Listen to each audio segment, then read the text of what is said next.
Hi guys, and welcome back to another episode of the Life Unfiltered podcast. My name is Gabrielle Robinson. And my name is Vanessa Liu, and we're your co-hosts for the Life Unfiltered podcast.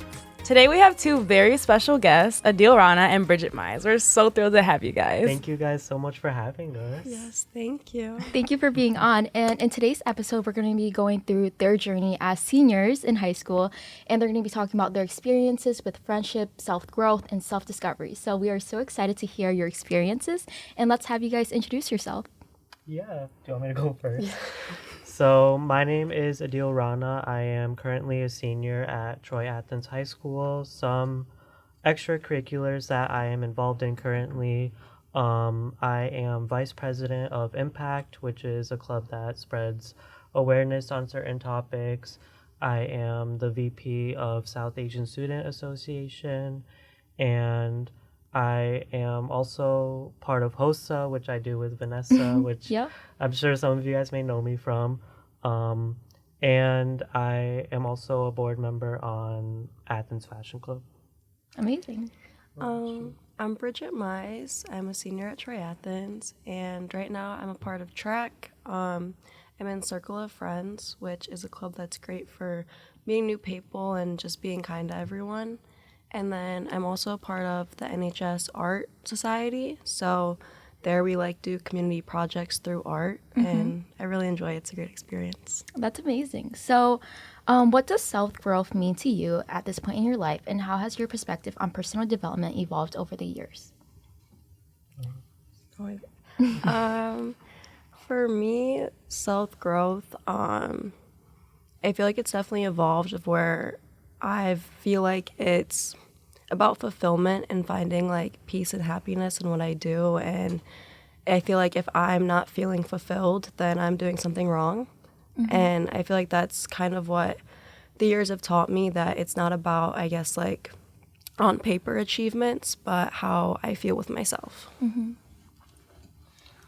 I feel like with me, self-growth, I feel like the whole concept with self-growth is kind of identifying or having the intention of identifying and acknowledging your future self and kind of your sense of who you are. And although it is about that, and although it is also about achieving your goals or maybe fixing your flaws, I truly believe that self-growth is firmly just about being happy with yourself and being comfortable with yourself, if that makes sense. I feel like growing up, I was around a lot of successful and hard-working people, seeing my sisters. I have a sister currently who is a doctor right now, and I also have a sister who is getting their MBA at University of Chicago. So, seeing their lives, it felt like their life was very linear, if that made sense. So I kind of viewed self-growth as something linear, something that you work hard for, something that you improve, or something that you change. But as I'm getting older, I feel like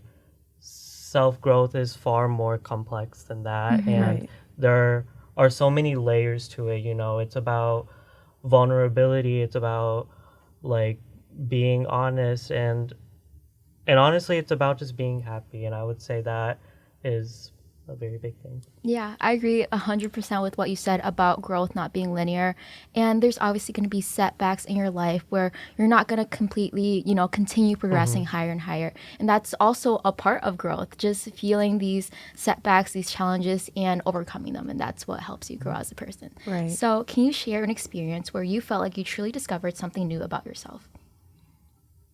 I feel like an experience where I guess discovered something new about myself was I definitely went through a period of burnout, and although I don't really want to dive into that specifically, just from that time I definitely learned that self-care is a necessity and it's not selfish to do, and that you have to take care of yourself and focus on your needs before you can do anything else. And that's just something that should always be prioritized, because if you're not taking care of yourself, then, you're not going to be the best person that you can be.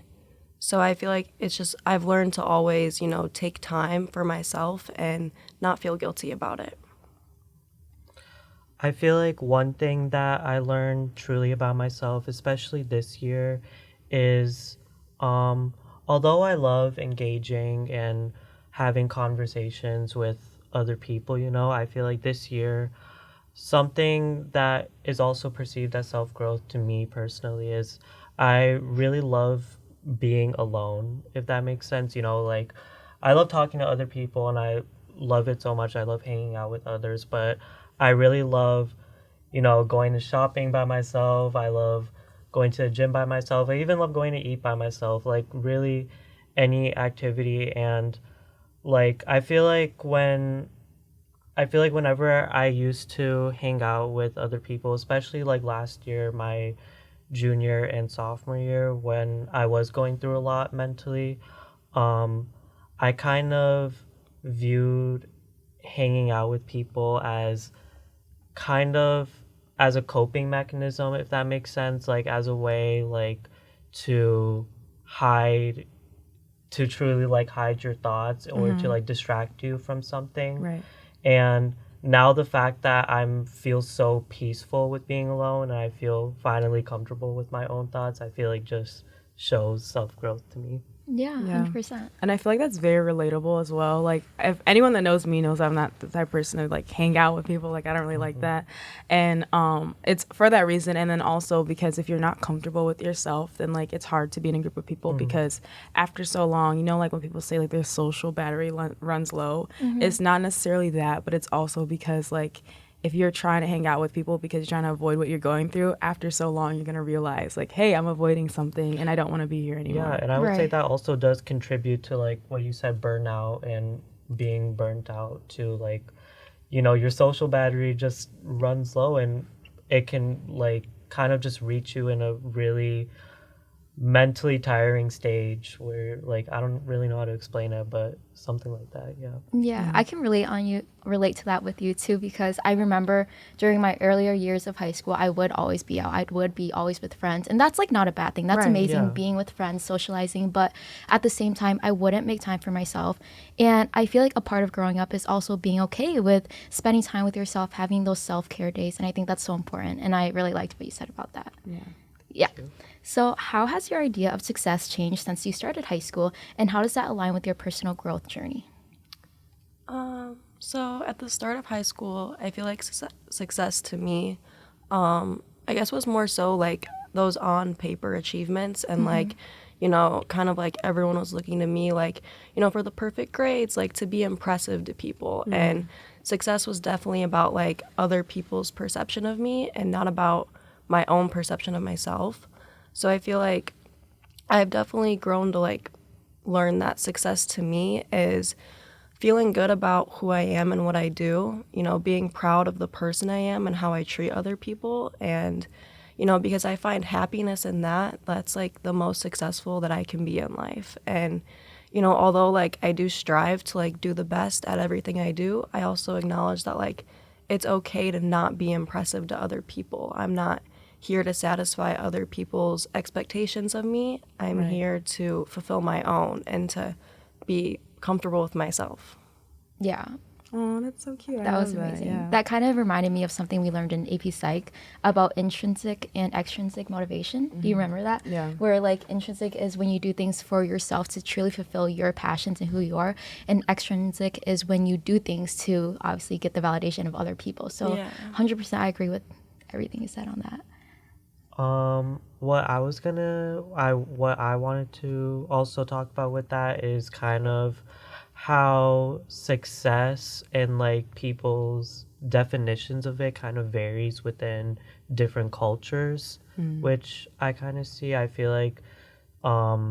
like especially with like my culture too and like other cultures, it's very like people tend to define success as a very different way. And because of that, and because of the culture I grew up in, I kind of had a very different definition of success. I kind of viewed success like as simply just working hard and kind of that's it. And getting a high achieving job. That's kind of only I viewed it as.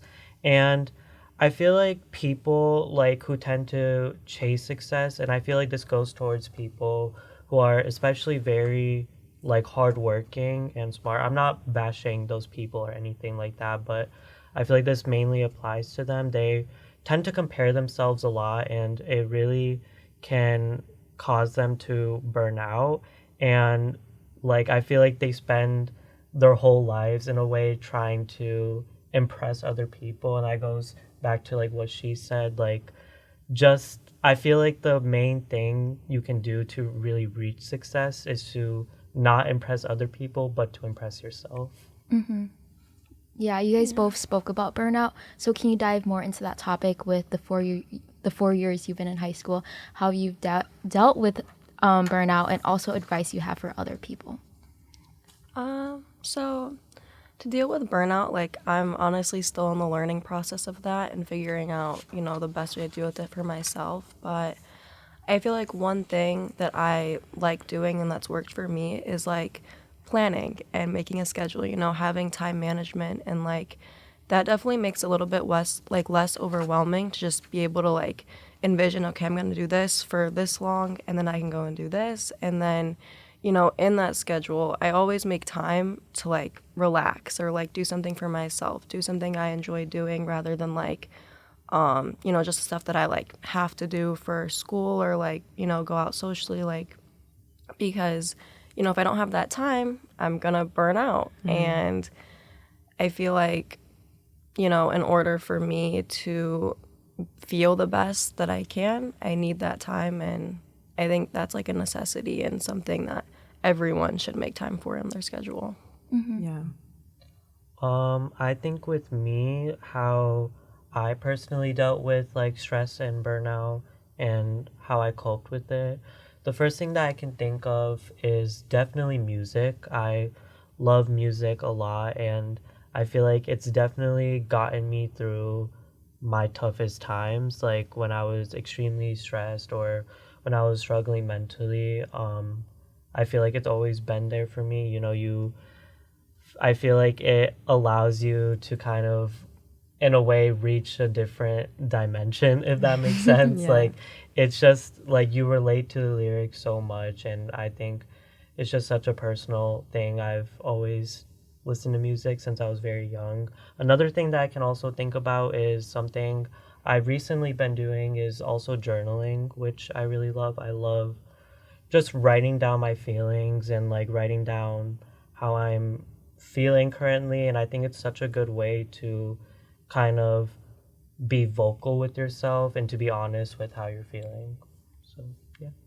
It's very interesting. I feel like every student that we've had on here has said they love journaling. Yeah. And that has not worked for me because, like, Really? I don't really have, like, not that I don't have enough time, but I don't, like, try to schedule enough time to journal. So I feel like it's just, like, very, like, unproductive for me. But maybe I'll try again because everyone's saying, I love journaling. I love journaling. Yeah, I love journaling. Maybe So I'll- I mean, Yeah. even like journaling, it doesn't have to be like, you don't have to get a notebook and get a pen. Like, I used to do it sometimes, and like I would just go in my notes app when I felt like Yeah. writing how I feel, and then that would just be like a quick way to kind of do it. And I will say, I think it did make me feel like better after. 100%. Like, yeah. I feel like it makes you feel more validated in a way. I don't know how to explain it. Like I feel like you finally like get clarity. It feels like you've like put something out. I don't know.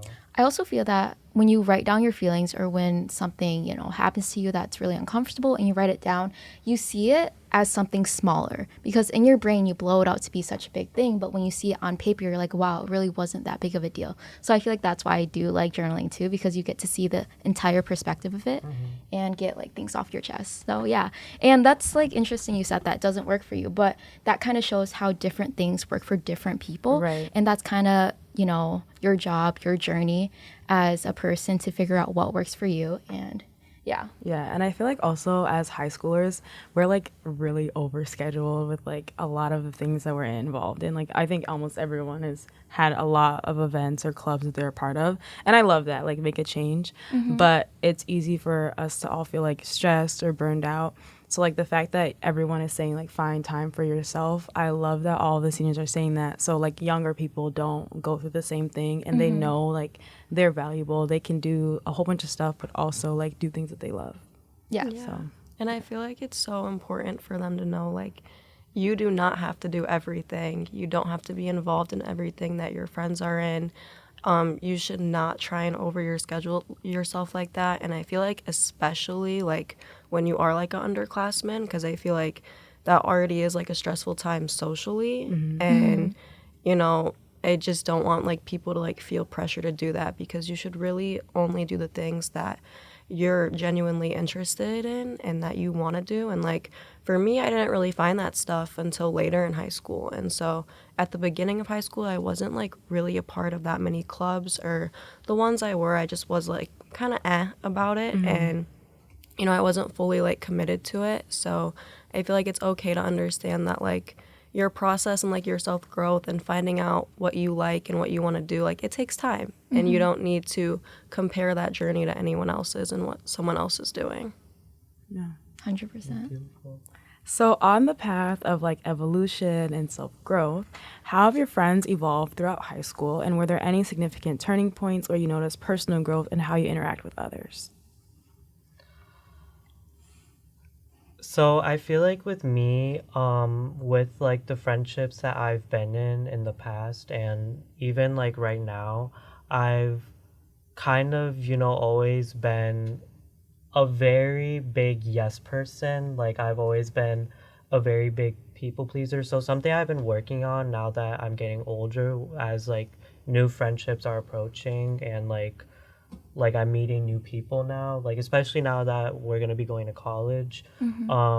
I think it's really important to set boundaries with others, and like, you know, if like someone is making you not want to do something, you have the power to say no. Like it's okay, you don't always have to say yes every time. And I feel like that's the importance of setting boundaries, and also just like openly communicating with other people. I love communication. I love speaking out your opinion and speaking out like your side of it. I don't want people to feel silent, if you know what I mean. So I think just openly communicating about like certain things, and like openly communicating about like issues too that we potentially might be having is really important. And that's something that I hope I will also achieve with more future relationships, if that makes sense.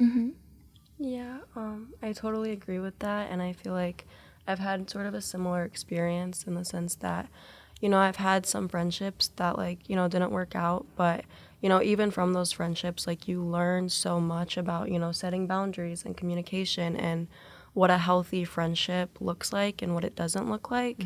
And that has definitely helped like me with like my current relationships and ones that I hope to, you know, pursue in the future, like off to college, making new friends. Like now I've kind of learned like, okay, like what the red flags look like, how I want my friendship to look, like what is a real friend to me, you know?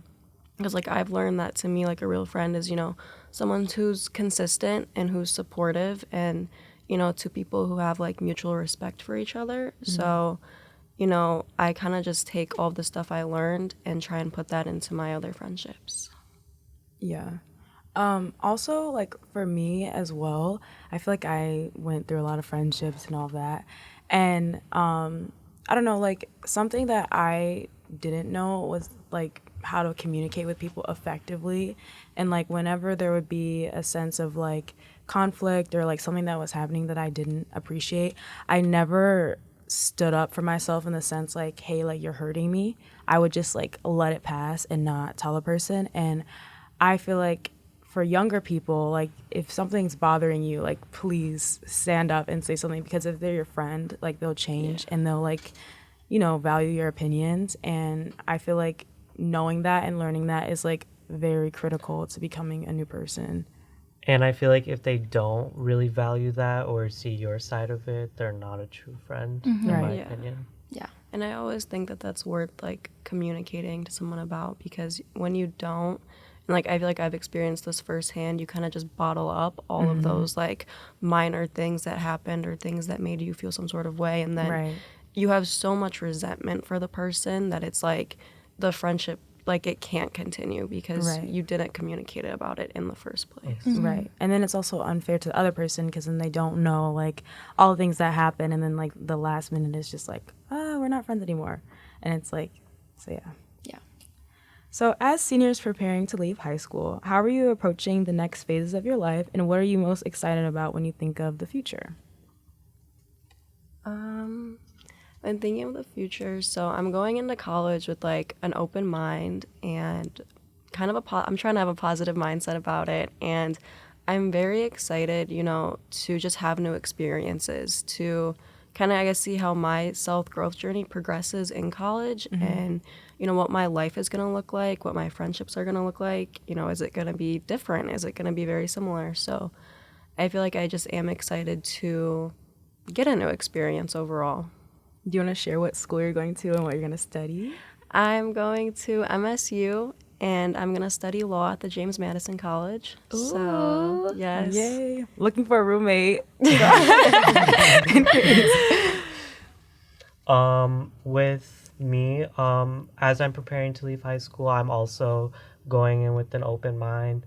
I don't know. I don't like to really think too deeply into the future, if that makes sense. I feel like I was talking about this with my therapist too. I feel like us humans, we tend to create like a model of our future that's really perfect, and it can be really hard to see that if it's like not the way it is, if that makes sense. Like if like when we're imagining our future and it's not how it is in real life, like actually. So I'm just trying to keep an open mind, and I'm open to anything and just showing mindfulness. And yeah, I'm going to Wayne State University, and I'm also studying biomedical engineering. Ooh, perfect. Exciting. That's so cute. I'm excited to see where we all are in the future and Yeah. I know, but the different paths we're taking. I think self-growth is very important. I'm excited. I'm excited for all of us.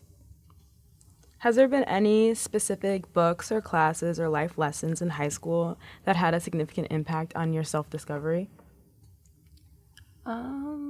So, well, off the top of my head, I can't think of like a specific book or class. I can't stress enough how much I think reading in general is just so important to like people's overall emotional intelligence and maturity.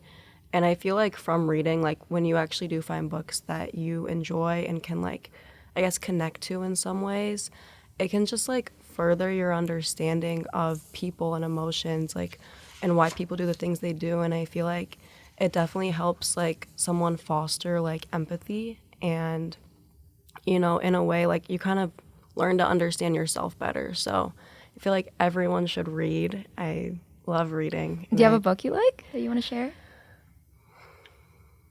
Give me a minute. Come back to me. Okay, Adeel. With me, the first thing I can think about is I really love AP psychology. Yes. That is definitely one of my favorite classes. Like, I genuinely love it so much. I love it to the point where like I connect kind of like the vocabulary terms, like I kind of apply them to my life. Like that's how much I love them, how much I love AP psychology. I love like just learning about like different types of like also like mental health disorders too, which I think it's really important to learn about, and that's something I've always had a passion for learning about too, like taking care of your mental health and stuff like that too. You can from HOSA we can definitely tell from that, but I don't know, I really love that class a lot, and I love kind of applying it to like real life, if that makes sense. Yeah. Bridget, did you think of a book? I haven't. That's I can't think of one, but I just feel like, I mean, someone can find, like, there's a book for everyone, so I feel like anyone can find something, you know, to get out of any book they read, so. 100%. Well, it was so nice listening to your stories and also your growth. I know, like with both of you guys, I've been friends with you throughout high school, sometimes closer, sometimes more distant, but it's amazing just hearing your story and just seeing how much you've grown. And yeah. Yeah, I'm so happy that we got Thank to listen to you guys today. Of course. And like just hearing your stories, like you said, it was just like really beautiful to see the change. So know that we're always there for you, no matter how close or far We're you are always here away. for you guys, and we are so proud of you, by the way. Thank you. Yes. But yeah, so happy to have you guys on. And you guys know where to find us at life.unfilteredpod on YouTube, Spotify, and Instagram. And DM us for your experiences if you would like to be on the podcast or certain topics that you want to talk about. And then, yeah, go ahead. Yeah, thank you once again, Adeel and Bridget. And thank you to our audience for tuning in on this week's episode. We're your co-hosts, Vanessa Liu And Gabrielle Robinson. And always remember to embrace the mess and live life unfiltered. Bye, guys.